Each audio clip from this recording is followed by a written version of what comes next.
জীবনে যেই জিনিসটা সবথেকে বেশি কষ্ট দেয় ওটা কিন্তু আসলে লাইফে পরিবর্তন নিয়ে আসে। যখন অর্জুন দুশ্চিন্তাতে ছিলেন তখন শ্রীকৃষ্ণ তাকে সুখের আসল মিনিংটা বোঝাচ্ছিলেন।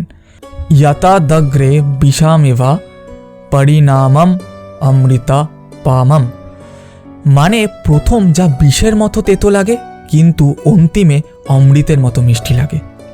একটি কীট প্রজাপতি হওয়ার আগের মুহূর্ত, যখন সে বাসা থেকে বাইরে বেরোয় তখন তাকে অনেকটা সংঘর্ষ করতে হয়। ঘন্টার পর ঘন্টা সে বাইরে আসার জন্য চেষ্টা করতে থাকে।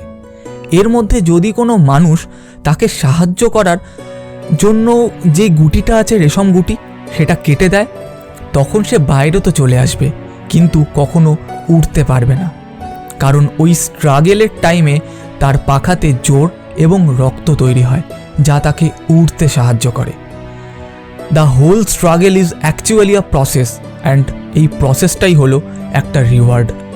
তাই যে কোনো জিনিস যদি আমাদের প্রথমে বিষের মতো লাগে, যেমন সকালে ঘুম থেকে ওঠা, জিমে যাওয়া বা কোনো সত্যের সম্মুখীন হওয়া, যাই হোক না কেন, আসলে ওইগুলোই আমাদের জীবন আগে নিয়ে যায়।